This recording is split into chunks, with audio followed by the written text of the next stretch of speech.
In this video, we are going to work on exercise 5.8 and we'll prepare a statement of financial position.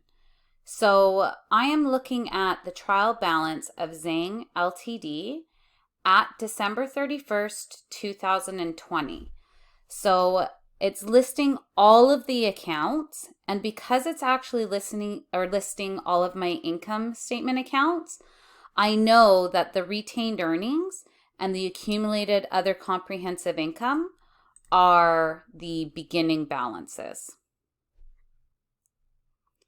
So I do want to read through the instructions. It says, prepare a classified statement of financial position as at December 31st, 2020, ignoring income taxes. So I just extracted the trial balance from the question. And before I put the balance sheet together, I'm just going to highlight all of my current assets, and I'll do that in blue. So I'm just going to go through the trial balance and figure out which ones they are. So cash is a current asset. The fair value through net income is a current asset. The accounts receivable is a current asset. And same with its contra asset account of $25,000.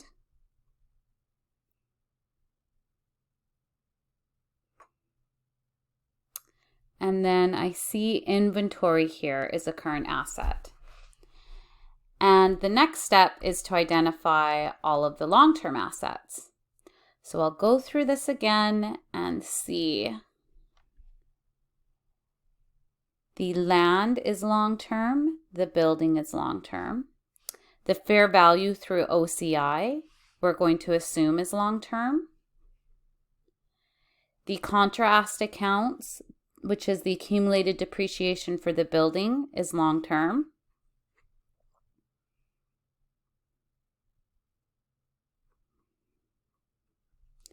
The equipment is long-term. Same with these intangible assets. And here's another accumulated depreciation. And I think we got them all. So it's kind of hard when they won't put the trial balance together in order of assets and liquidity and liabilities and liquidity. Okay, so then the next one I'm going to look at is my current liabilities. So let's quickly scan these. Accounts payable is current. This note is current. Dividends payable and income taxes are current.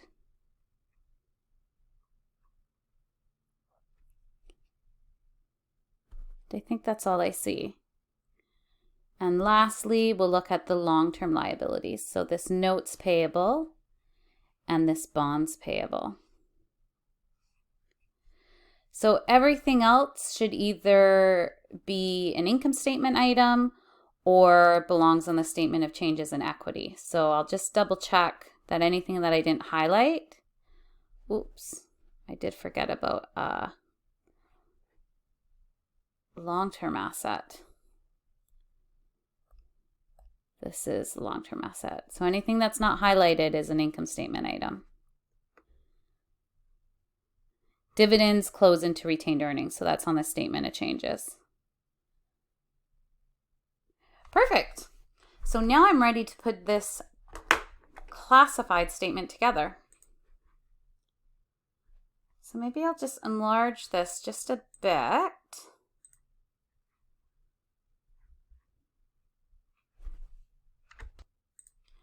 And I'll start the balance sheet with the name of the company. So that's Zhang Ltd. And then this is the statement of financial position. So ASPE, we still refer to it as balance sheet, but under IFRS, we call it the statement of financial position. And then we only put the date. So this is December 31st, 2020. And sometimes I've seen statements say as at December 31st, 2020. So just remember, it's a snapshot on the date that you pull the balance sheet for, which is usually every month or quarter or your fiscal year.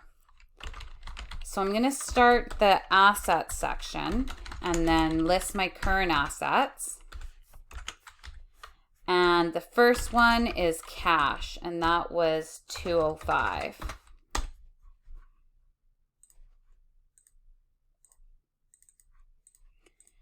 And what I'll do is I'll cross it off as I use it. That way I know I've already accounted for it. And then I have the fair value through net income investments. And these are always carried at fair value. So since this says it's at fair value, I don't need to change that. So that's perfect. Then I have my accounts receivable. And I'm going to do that net of the allowance. So if I take the 515 and minus out the allowance for doubtful accounts, that gives me 490. So that's those two.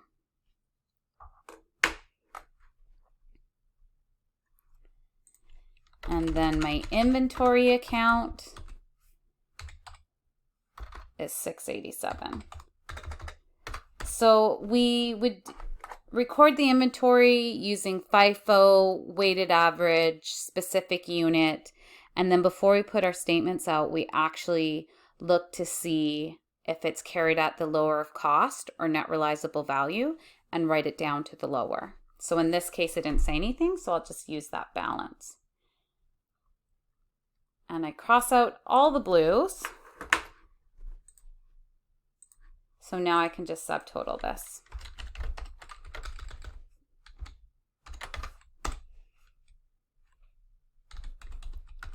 And now what I want to do is list all of my long-term investments and list all of my property and equipment and my intangible assets. So instead of reporting all of these individually, I'm just going to group them together. And then I'll just do the disclosure in the notes instead of listing them item by item on the balance sheet. And the reason I do this is because in real life, when we're actually putting financial statements together, we have the current year, and then right beside it, we have the comparative year. So it's the previous year. And this way, I'm kind of fighting for real estate on the page. So basically, we just total everything in one column, and then we put the rest in the notes.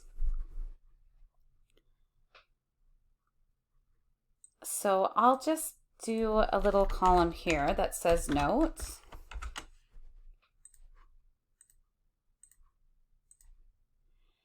And I'm going to have a note for my long-term investments, a note for my property and equipment, and a note for my intangible assets. So let's start off with these long-term investments.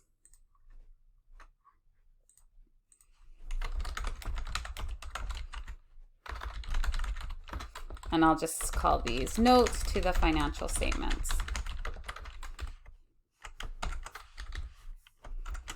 So my long-term investment is note 1, and I'm going to group all of my long-term investments here. So the ones that I do see is the bond investment at amortized cost.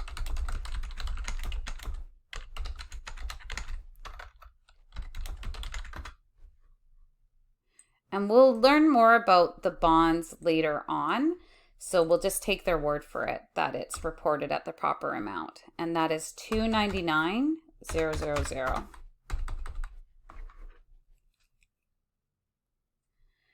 And then the fair value through OCI investments. And the fair value is $345. And I have it listed at $277. So I actually need to carry this at the fair value. So we're going to write this one up to fair value. So the balance should be $345 instead of $277. And those are my only long-term investments in this question. So I'll subtotal them. Now, if there's any current or long-term assets that are actually due to related parties, I would disclose those separate, meaning I wouldn't lump them in any of these categories. I'd create its own category. So I'll grab that one. So that's 644. Now I'll work on the property and equipment. And what I'll do is put together an amortization schedule. So I'm going to have my land, my building, and my equipment. And remember, this is my note disclosure for property, plant, and equipment.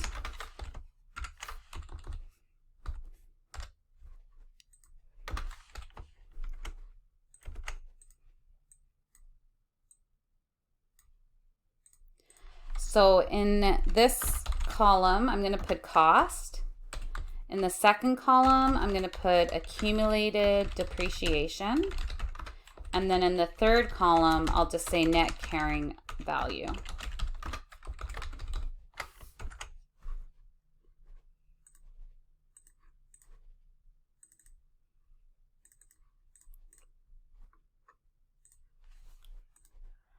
So the cost for the land, I'm going to line that right over here.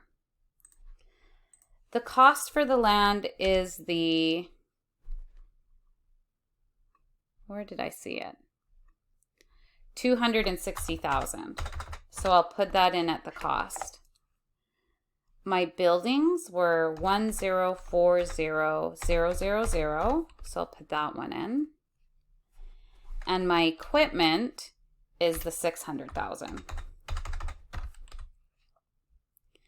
Now we don't amortize land, and it didn't indicate that we had any of these assets that were available for use. So we'll put 0 for the accumulated depreciation for the land. The building's depreciation was 152. And then the equipment's accumulated depreciation was 60,000.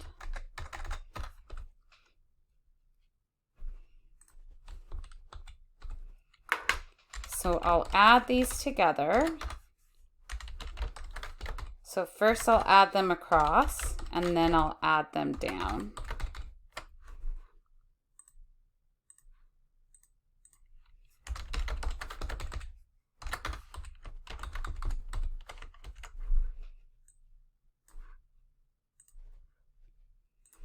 And we want to make it look professional as we go along, so I'm making sure that I'm doing all my formatting. Oops. Trying to do my formatting. Okay. So it's this number here that I'm going to put net on my balance sheet, the 1688. So I'll do a link there.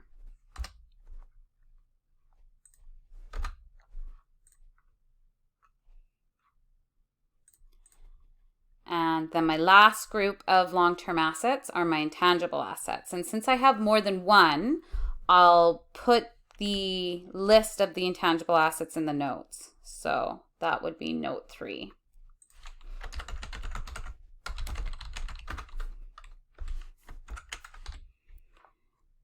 And the 2 intangible assets were the franchises. So that's net of amortization, and the patents, net of amortization. And we'll learn more about intangible assets as well. So right now I'll just put the totals down for them. So my franchise was 160,000. And my patent was the 195,000.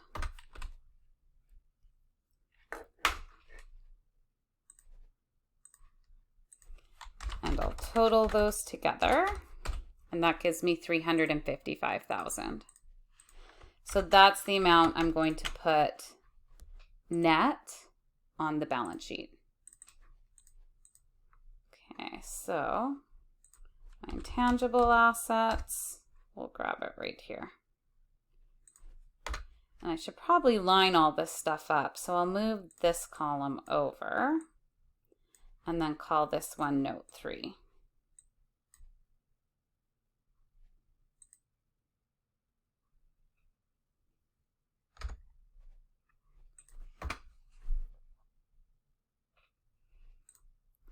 Okay, so now that I got all of my long-term assets out of the way, I can subtotal my current with the long-term, and then that's going to be my total assets.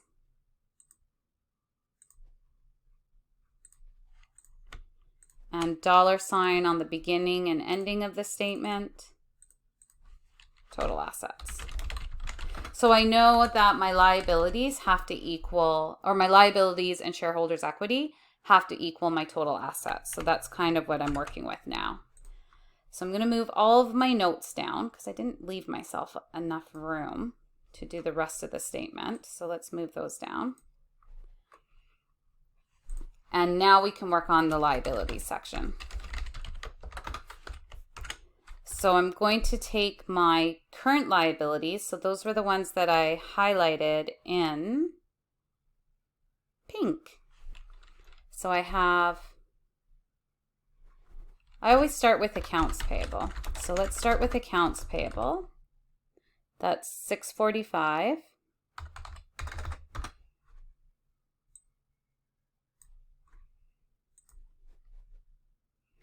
Cross that one off. And then we have our notes payable, but usually the note payable will have a long-term and a current portion to it. So I'm going to put the notes payable in as a note to the financial statements.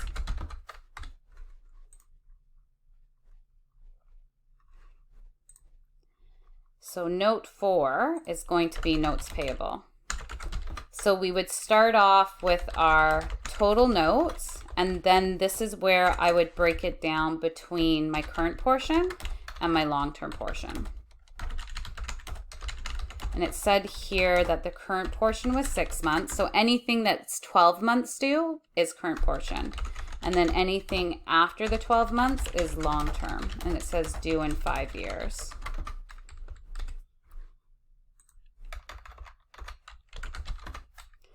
So the current portion again was the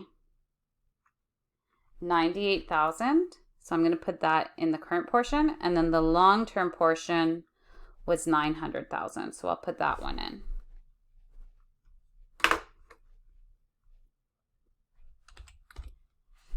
So $98,000 and $900,000.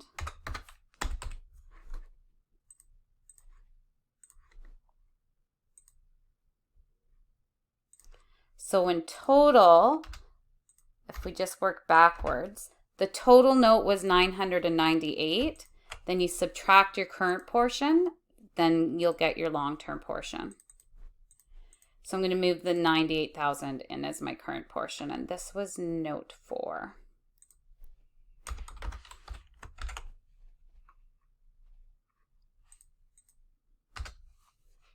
So we'll just link that one down here.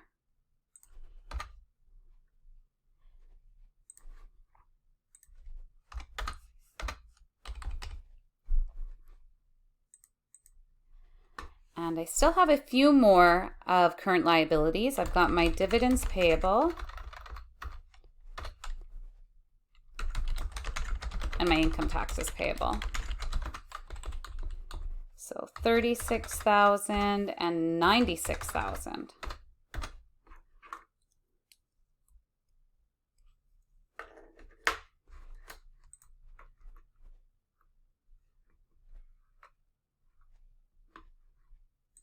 So I can subtotal those up.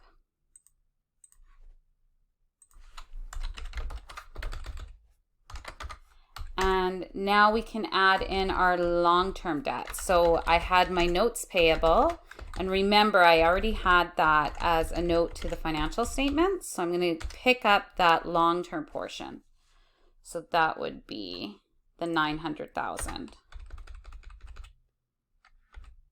And as well, I'm not spelling very well today.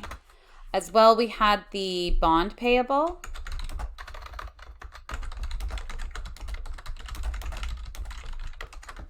So most likely we would probably have the bond disclosed in a note and give additional information about the significant accounting policy as well as the balances.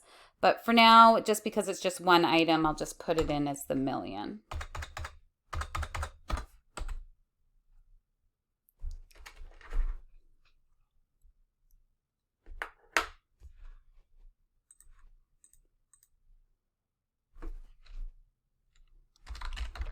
Add up our long-term and our short-term liabilities, and that will give us our total liabilities.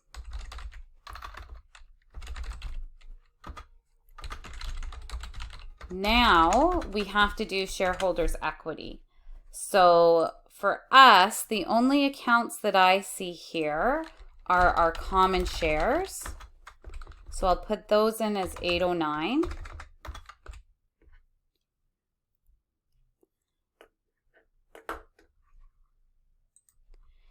And retained earnings.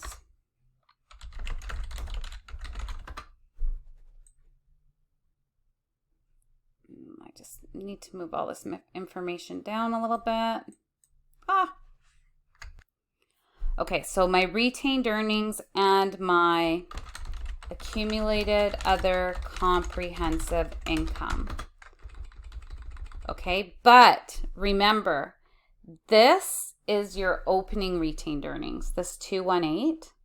And I know that because this is a full trial balance and I still have amounts in all of my sales and my expense accounts. And plus my dividends haven't been closed into my retained earnings yet. And then this 80,000 is opening. So without having to do a statement of changes, what I'm going to do is find the answer to one of these accounts, and then I can just plug the other. So let's deal with our accumulated other comprehensive income. And I'll just maybe write it right here. So the beginning amount was 80,000. And then up here, I did adjust, if you remember when we first started the question, I adjusted this account here. So it was sitting on my books at 277. And because we always disclose this at fair value, I'm actually writing it up. So the difference, if I can do the math, 345 minus 277, that difference is 68,000. And this is the amount that would have gone onto the statement of comprehensive income and then closed into accumulated other comprehensive income at the end of the year. So beginning, and then I'd have my adjustment of 68,000, and then that will give me my ending of 148,000. So we can sort of appreciate having a statement of comprehensive income and a statement of income and a statement of changes in equity, because that will show us where all of these adjustments are coming from, because they all kind of roll up into the balance sheet. Okay, so I'll just put that ending amount, 148.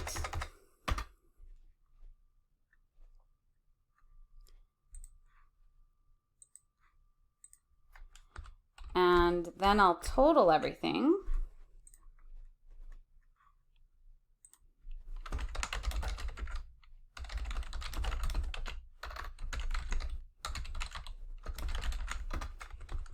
And so if I take the total liabilities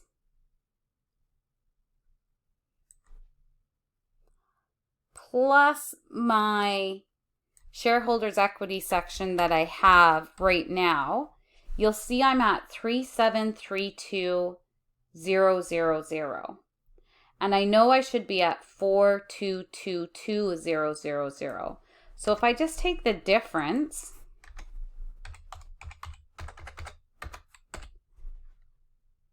guess I could have, yeah. If I just take the difference, that's 490. So that's actually my retained earnings plug. So now I have my total liabilities and shareholders equity balanced at 422. But if I'm trying to make this look professional, I should probably just add in one more subtotal here for total shareholders equity.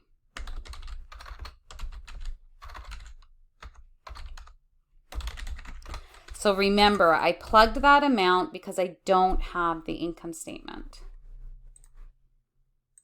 That was the retained earnings. But I'll also prove it to you. Oops.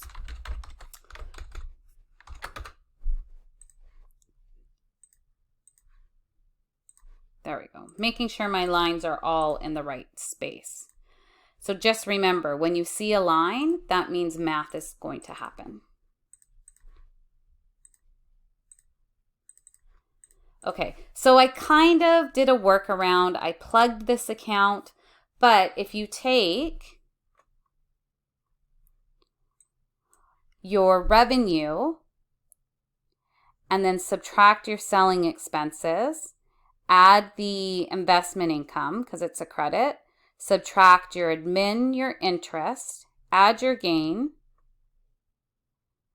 and then subtract the dividends off of that because the dividends will go through retained earnings. That change in retained earnings is actually going to be your plug.